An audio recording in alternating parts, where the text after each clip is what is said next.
पहले हम एकादशी व्रत को लेते हैं जी। हिंदू जनजीवन में अनेक व्रत उपवास प्रचलित हैं। जिन व्रतों को विशेष महत्व प्राप्त है उनमें से एक है एकादशी व्रत। हम सभी जानते हैं कि यह व्रत प्रत्येक मास में शुक्ल पक्ष एवं कृष्ण पक्ष की एकादशी तिथि में किया जाता है। हम सब जानते हैं। एकादशी शब्द संस्कृत भाषा के एकादश शब्द से बना है, जिसका अर्थ है 11, इंग्लिश में 11। अतः एकादशी का अर्थ है 11वीं। अब ये 11वीं क्या है, क्या चीज है 11वीं? हमारी 5 ज्ञानेंद्रियां हैं। कौन कौन सी हैं? कान, त्वचा, आंखें, जिह्वा और नासिका। ये 5 हमारी ज्ञानेंद्रियां हैं। 5 हमारी कर्मेंद्रियां हैं। वे कौन कौन सी हैं? वाक अर्थात वाणी, पाणी हाथ, पाद पैर, पायु और उपस्थ जननेन्द्रिय और विसर्ग इंद्रिय। तो ये हमारी 10 इंद्रियां हैं। इन 10 इंद्रियों के अतिरिक्त 11वीं इंद्रिय है मन। यह 11वीं इंद्रिय मन ही 10 इंद्रियों को नियंत्रित करती है। इसलिए इंद्रियों को नियंत्रण में रखने के लिए इस 11वीं इंद्रिय मन का भी नियंत्रित होना और श्रेष्ठ होना आवश्यक है। ये जो इंद्रिय 11वीं इंद्रिय मन है, ये अपने आप में इंद्रिय भी है और ये बाकी 10 इंद्रियों को नियंत्रण में भी रखती है। तो अगर ये इंद्रिय श्रेष्ठ रहेगी तो हमारी जो 10 इंद्रियां हैं वो भी श्रेष्ठ काम करेंगी। यह 11वीं इंद्रिय मन वास्तव में एक दरवाजे की तरह काम करती है। जैसे दरवाजा होता है हमारे घर का, वो दोनों तरफ खुलता है, बाहर भी और भीतर भी। इसी प्रकार जो ये हमारा मन है, ये भी दोनों तरफ खुलता है, बाहर भी और भीतर भी। क्या मतलब है बाहर और भीतर का? बाहर की तरफ शरीर है और भीतर की तरफ आत्मा है, परमात्मा है। जब यह मन केवल शरीर की तरफ खुलता है तब क्या होता है कि यह विषय भोगों में आसक्त होकर मनुष्य को बंधन में डाल देता है, जब ये बाहर की तरफ खुलता है। परंतु यही मन जब आत्मा की तरफ, परमात्मा की तरफ खुलता है, तब मनुष्य को संतुलित बनाता है और उसे मुक्ति की तरफ ले जाता है। इसीलिए आप सबने सुना ही है, शास्त्रों में कहा गया है, मन एव मनुष्याणाम कारणम बंध मोक्षयोः, अर्थात मन ही मनुष्य के बंधन और मोक्ष का कारण है।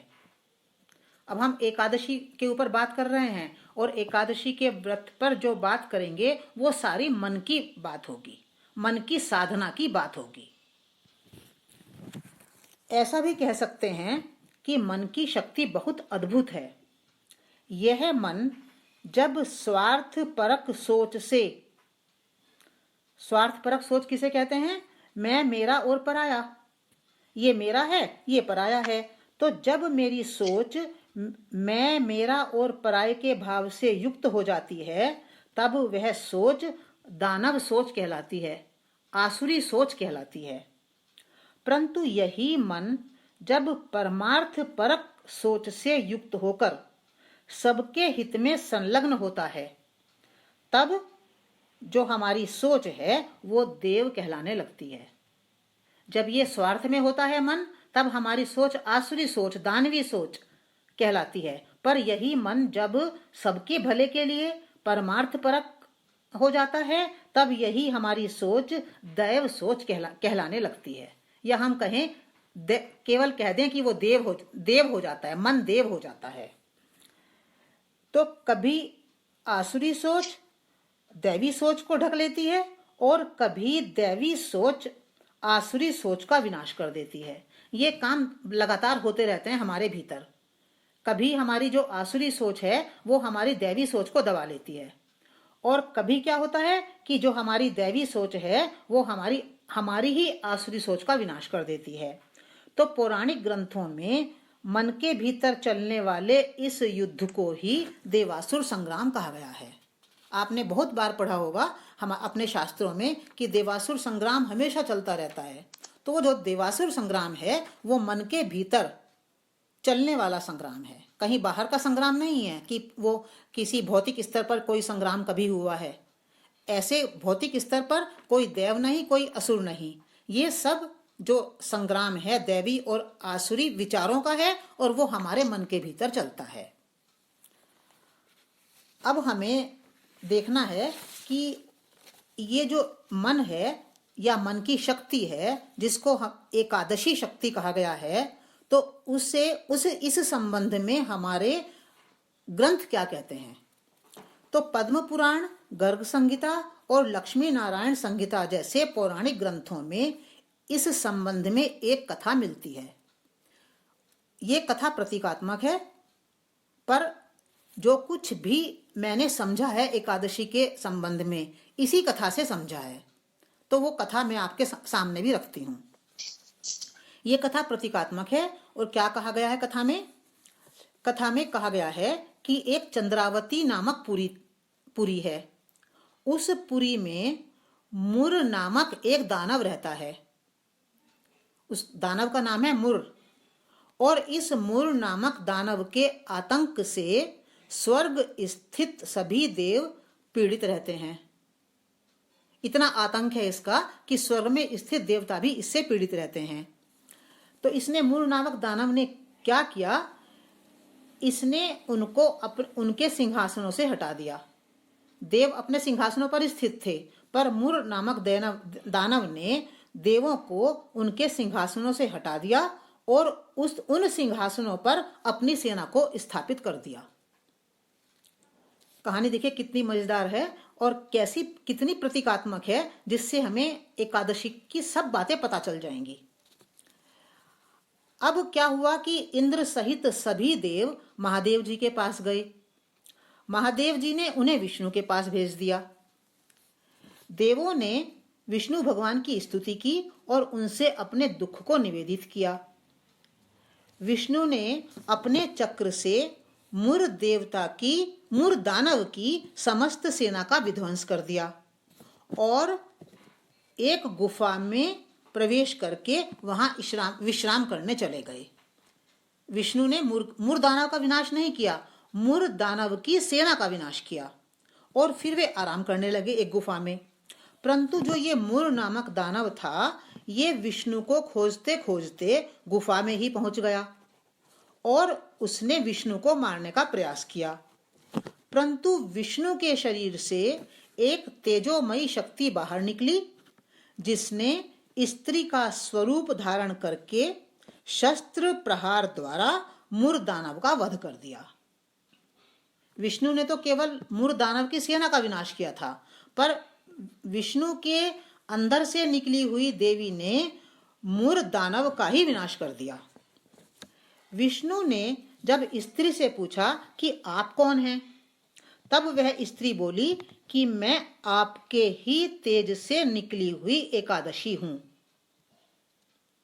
प्रसन्न विष्णु ने जब एकादशी से वर मांगने के लिए कहा, तब एकादशी ने कहा कि यदि आप मुझ पर प्रसन्न हैं तो मुझे एक तिथि प्रदान कर दीजिए। एक तिथि प्रदान करने का मतलब यह है कि जो प्रत्येक पक्ष की 15 तिथियां हैं, उन 15 तिथियों में से जो 11वीं तिथि है उसको मेरे नाम कर दीजिए। तो इसीलिए हमने एक तिथि को कह दिया एकादशी। उस स्त्री विष्णु के शरीर से निकली थी, उसके नाम के आधार पर हमने 11वीं तिथि को, 15 तिथियों में से जो 11वीं तिथि थी उसको कहा एकादशी तिथि। और वैसे ये प्रतीकात्मक है, एकादशी का मतलब तो 11 ही होता है और वो 11वीं तिथि है। तो अब हम, कथा बहुत छोटी है, पर हम अब ये चूंकि प्रतीकात्मक है तो इसके एक एक प्रतीक को भी समझने की कोशिश कर लें। तो कथा में जो ये मुर दानव कौन है? क्योंकि इसकी प्रतीकात्मकता को समझेंगे तो तभी हमें कथा समझ में आएगी। तो कथा में मुर दानव कौन है? जो ये मुर शब्द है ये संस्कृत भाषा का है और संस्कृत भाषा की में मुर धातु से बना है। तो मुर धातु का अर्थ क्या है? मुर धातु का अर्थ है ढक लेना, घेर लेना अथवा लपेट लेना। मैं शरीर हूं, अतः शरीर से संबंधित लोग मेरे अपने हैं और बाकी सब लोग पराये हैं। मन की इस मैं, मेरे और पराये की संकीर्ण सोच अथवा जो ये हमारी स्वार्थपरक सोच है, इस स्वार्थपरक सोच को ही कथा में मुर दानव कहकर संकेतित किया गया है। देखिए उन्होंने कितनी सुंदर प्रतीकात्मकता रखी है। तो जो हमारी ये स्वार्थपरक सोच है कि कुछ लोग मेरे हैं, जो मुझसे कनेक्टेड हैं, मेरे शरीर से संबंध रखते हैं, वे मेरे अपने हैं, बाकी सब पराये हैं, तो ये हमारी बहुत संकीर्ण सोच है। इस संकीर्ण सोच को ही उन्होंने कहा है ये मुर राक्षस है, दानव है। इसके विपरीत मैं चैतन्य शक्ति आत्मा हूं तथा मेरे समान अन्य सब भी आत्मा ही हैं। यह मन की श्रेष्ठतम सोच है। इस श्रेष्ठतम सोच को संकीर्ण सोच ने, स्वार्थपरक सोच ने ढक लिया है। मुर दानव का हमने अर्थ समझा है ना। मुर का अर्थ है ढक लेना, लपेट लेना, घेर लेना। तो जो ये संकीर्ण सोच है, स्वार्थपरक सोच है, इसने हमारी श्रेष्ठ सोच को लपेट लिया है, घेर लिया है। तो कथा में कहा गया है कि ये जो मुर दानव है ये चंद्रावतीपुरी में रहता है। आप सब जानते ही हैं कि जो चंद्र शब्द है वो मन का वाचक है हमारे शास्त्रों में, मन का प्रतीक है हमारे शास्त्रों में। अतः चंद्रावतीपुरी में मुर का निवास कहकर यह संकेत किया गया है कि संकीर्ण सोच का अथवा स्वार्थपरक सोच का जो निवास स्थान है वह मनुष्य का अपना मन है।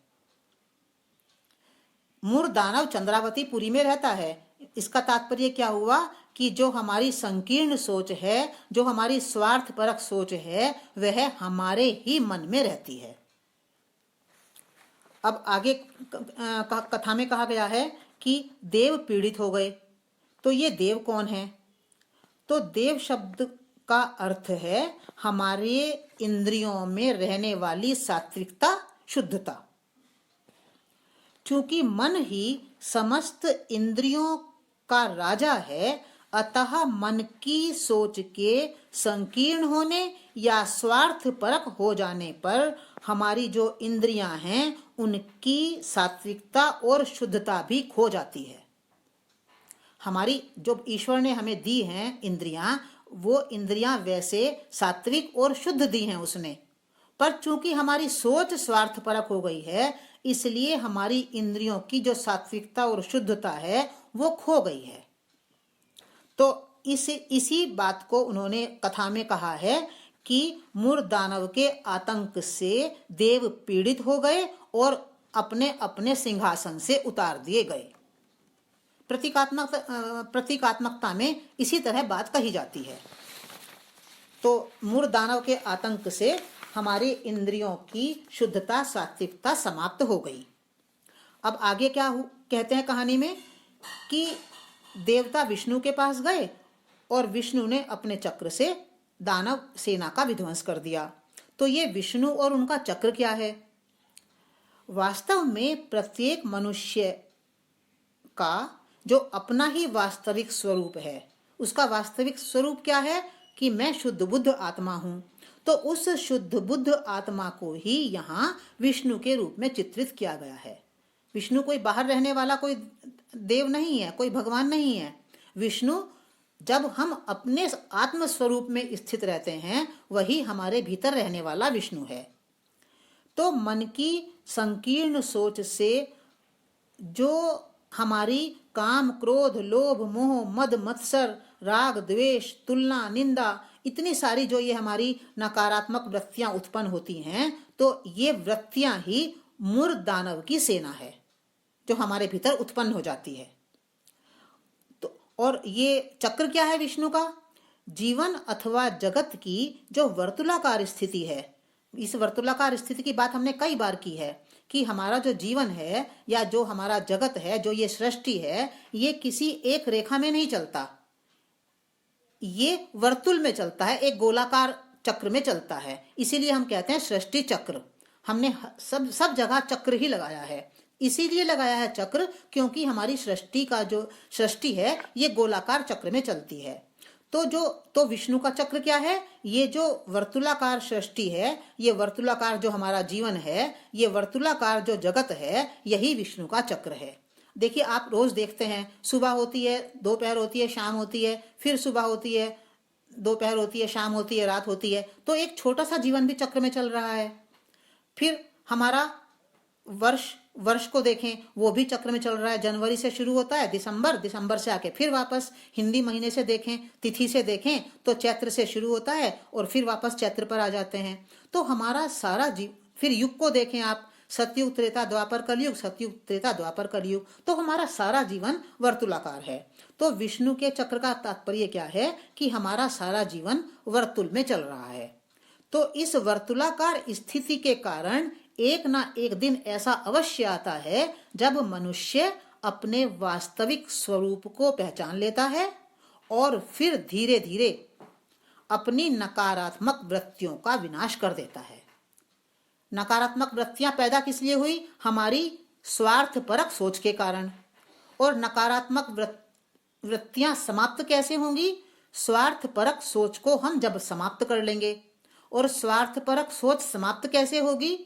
जब हम आत्म स्वरूप में स्वयं भी स्थित होंगे और सबको उसी दृष्टि से देखेंगे, एकत्व भाव में स्थित हो जाएंगे। तो पूरा चक्र ये हमारे भीतर ही चलता है। तो विष्णु ने अपने चक्र से मूर दानव की सेना का विनाश कर दिया। अर्थात हम ही जब अपने स्वरूप में स्थित हो जाते हैं, अपने वास्तविक स्वरूप को पहचान लेते हैं, तो एक ना एक दिन ऐसा आता है कि हमारे अंदर की जो ये काम क्रोध वृत्तियां हैं ये विनष्ट हो जाती हैं। पर कथा में फिर एक बात और कही गई है कि एकादशी देवी विष्णु के शरीर से निकली। तो ये विष्णु जिसने की मूर दानव का विनाश कर दिया। तो इस कथन से यह महत्वपूर्ण संकेत किया गया है कि प्रत्येक मनुष्य के पास विद्यमान उसकी अपनी मनः शक्ति बहुत अद्भुत है। जैसे ही मनुष्य अपने वास्तविक स्वरूप को पहचान लेता है, उसकी छिपी हुई मनः शक्ति प्रकट हो जाती है। अभी हमें अपनी अद्भुत मनः शक्ति का अनुभव क्यों नहीं हो रहा है? क्यों नहीं हमें ऐसा एहसास होता, ऐसा अनुभव होता कि मेरी मनः शक्ति बहुत अद्भुत है, बहुत काम करने वाली है? क्योंकि जो ये मनः शक्ति है ये आत्मा की ही शक्ति है, ये कोई अलग शक्ति नहीं है। जिस दिन मैं अपने स्वरूप को पहचान लेती हूं, उस दिन ही ये शक्ति, ये मनः शक्ति प्रकट हो जाती है। और जब मनः शक्ति प्रकट होगी तो नेचुरल रूप में, स्वाभाविक रूप में जो हमारे भीतर का ये स्वार्थपरक संकीर्ण जो हमारी सोच है, इसका विनाश हो जाता है। तो देखिए, घूम फिरकर हम कितने दिन से इस मंच पर बात कर रहे हैं। इस मंच पर हम एक ही बात कर रहे हैं कि मनुष्य को अपने स्वरूप को पहचानना है। यदि वो अपने स्वरूप में स्थित नहीं होगा तो सारे दानव हमारे अंदर पैदा हो जाएंगे। और यदि वो अपने स्वरूप को पहचान लेगा तो जितने दानव पैदा हुए हमारी ही गलती से, हमारे ही अज्ञान से, उन सब दानवी शक्तियों का विनाश हो जाएगा। तो इस कथा में, जो ये एकादशी की कथा है, इस कथा में भी यही बात कही जा रही है बिल्कुल। पर वो जो बात कही गई है वो प्रतीकों के माध्यम से कही गई है, डायरेक्ट कहीं भी शास्त्रों में कोई बात नहीं कही गई है। तो अब हम निष्कर्ष रूप में ये कह सकते हैं कि मूर दानव का विनाश यानी संकीर्ण सोच का विनाश हमारे द्वारा संभव है। हम अपनी मनः शक्ति को जागृत करें, और जागृत करने के लिए हमें क्या करना पड़ेगा? हमें उसकी महत्वपूर्ण साधना करनी पड़ेगी।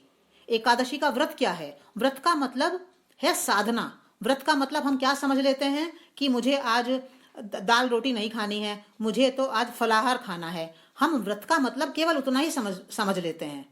पर एकादशी व्रत का मतलब है मन की साधना।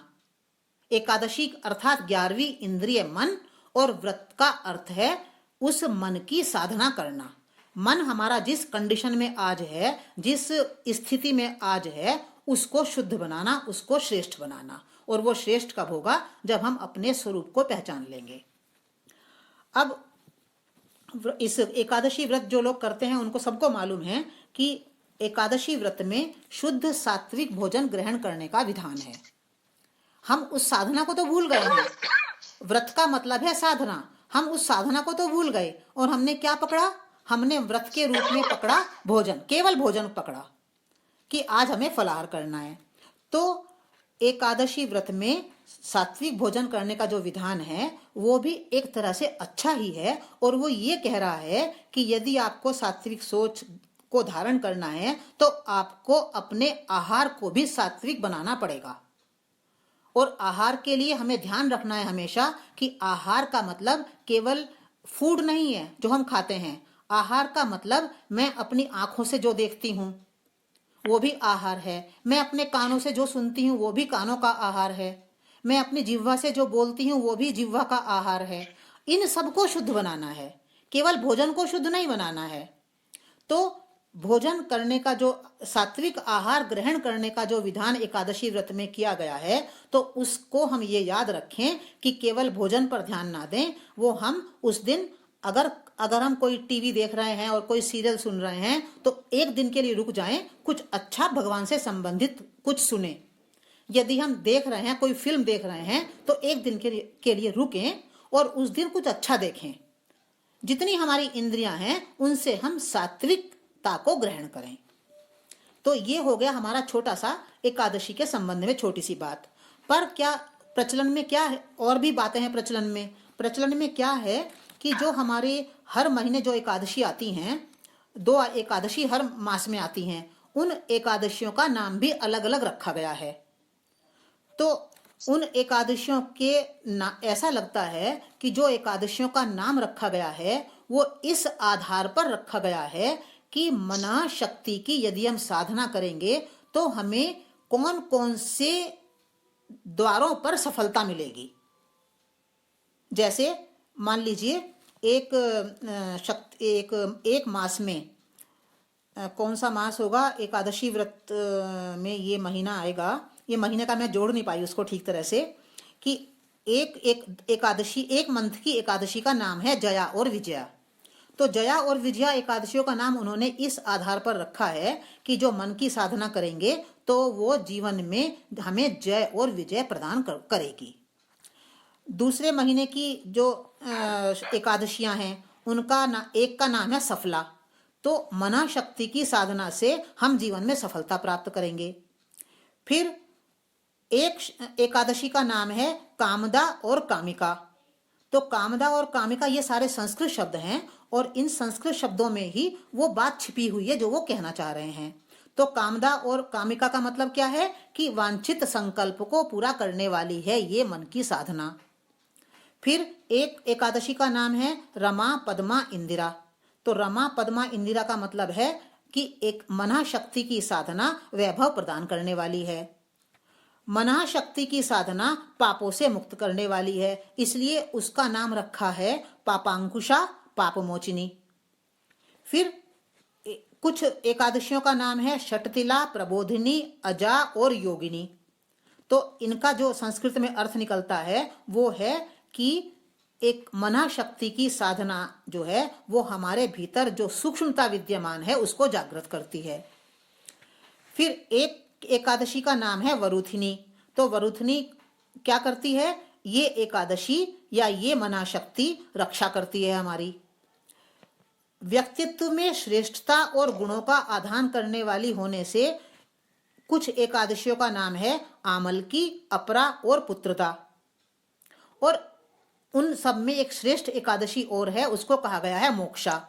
तो मोक्षा नाम क्यों रखा है कि वो जो हमने ही बंधन निर्मित किए हैं अपने अंदर, उन स्वनिर्मित बंधनों से हमें मुक्त करती है। तो ये एकादशियों के अलग अलग महीनों में अलग अलग एकादशियों के नाम हैं और वो इस आधार पर हैं कि मना शक्ति की साधना कितनी महत्वपूर्ण है। फिर जनजीवन में ये भी प्रचलित है कि यदि एकादशी के साथ में दशमी आएगी, उसको कहते हैं दशमी विद्या एकादशी। यदि एकादशी के साथ में दशमी आएगी तो कहा गया है कि वो पाप की प्राप्ति कराने वाली होगी। तो इसका मतलब क्या है? इसका मतलब ये है कि जब हम मन की साधना कर रहे हों तो जो हमारी 10 इंद्रियां हैं वे हस्तक्षेप ना करें कोई। अब मैं मन की साधना कर रही हूं, जीव ने कहा आज तो बस रसगुल्ले खा ही लो, तो उसके प्रभाव में ना आए। आप मन की साधना कर रहे हैं, मन को संकल्पवान बनाएं, मन की शक्ति को तीव्र बनाएं, और इंद्रिय अगर कुछ भी आपको किसी भी डायरेक्शन में प्रेरित करे तो उस पर नियंत्रण रखें। तो वह दशमी विद्या एकादशी। अगर इंद्रिय नियंत्रण कर लेगी तो उसको कहा उन्होंने कि पाप की प्राप्ति कराएगी। फिर जनजीवन में जो प्रचलित है वो ये है कि अगर एकादशी व्रत द्वादशी और त्रयोदशी से विद्ध होगा, यानी कि एकादशी के साथ में द्वादशी और त्रयोदशी तिथियां होंगी।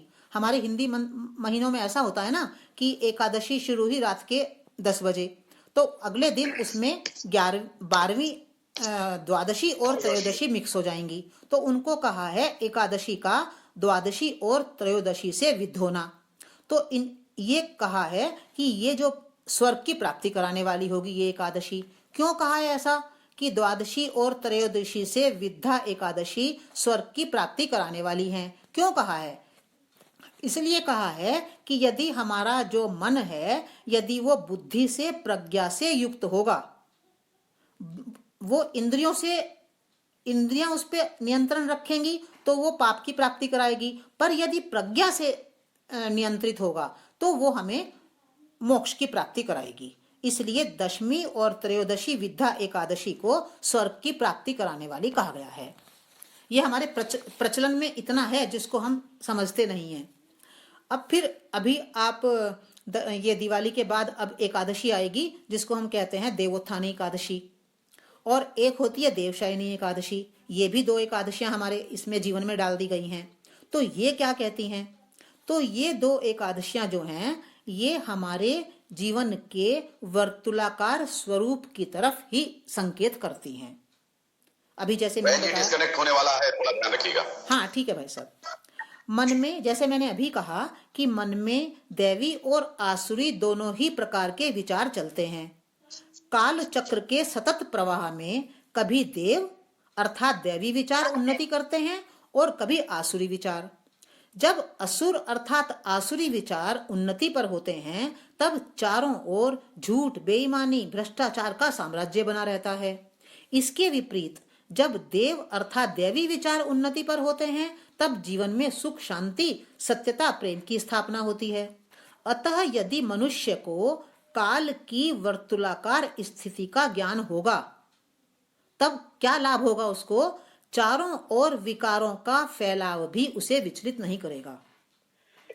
उसका मन शांत बना रहेगा क्योंकि उसे ये पता होगा कि यह आसुरी स्थिति भी स्थायी नहीं है, लंबा टिकने वाली नहीं है, ये स्थिति बदलेगी। तो मनुष्य क्या करेगा? मनुष्य अपना ध्यान अपने मन की साधना पर रखेगा। जो वर्तमान परिस्थितियां होंगी भ्रष्टाचार की, बेईमानी की, उन पर उनसे विचलित नहीं होगा और उसका जीवन सुख शांति से युक्त बना रहेगा। विपरीत परिस्थितियां उसको प्रभावित नहीं करेंगी। तो जो देव उठनी एकादशी और देवशयनी एकादशी को डाला गया है हमारे जीवन में, वो ये स्मरण रखने के लिए डाला गया है कि भाई ये जीवन तो वर्तुलाकार है, चक्र में घूम रहा है, ये चक्र तो चलेगा, कभी कभी अच्छा ऊपर उठेगा, कभी बुरा ऊपर उठेगा। पर यदि आपको ज्ञान होगा इस बात का, तो जब बुरा जीवन में आएगा, जब समाज में भ्रष्टाचार फैलेगा, बेईमानी फैलेगी, तब जो हम विचलित हो जाते हैं, बहुत विचलित होते हैं, तो हम विचलित नहीं होंगे क्योंकि हमें पता होगा कि थोड़े दिन की बात है, फिर वो दूसरा चक्र का दूसरा हिस्सा ऊपर आने वाला है। हम अपने मन की साधना में लगे रहेंगे, अपने जीवन को सात्विक शुद्ध रखेंगे, बाहर की परिस्थितियों से विचलित नहीं होंगे और थोड़े दिन में स्थिति बदलेगी और दैवी जो चक्र का जो दैवी हिस्सा है वो ऊपर आ जाएगा। तो देव उठनी देवशयनी एकादशी का अभिप्राय ये इतना ही है। तो ये है हमारा एकादशी व्रत के संबंध में थोड़ी हमारी जानकारी कि एकादशी व्रत हम करते हैं, हम करते रहें, पर इसके साथ साथ ये ध्यान रखें कि ये एकादशी व्रत मैं क्यों कर रहा हूँ। ये एकादशी व्रत मैं अपने ही मन को साधने के लिए कर रहा हूँ। मन चंचल है, मन कभी गड्ढे में गिरता है, कभी ऊपर उठता है। मैं इसको गड्ढे में ना गिरने दूं, मैं इसको श्रेष्ठ स्थिति में रखूं।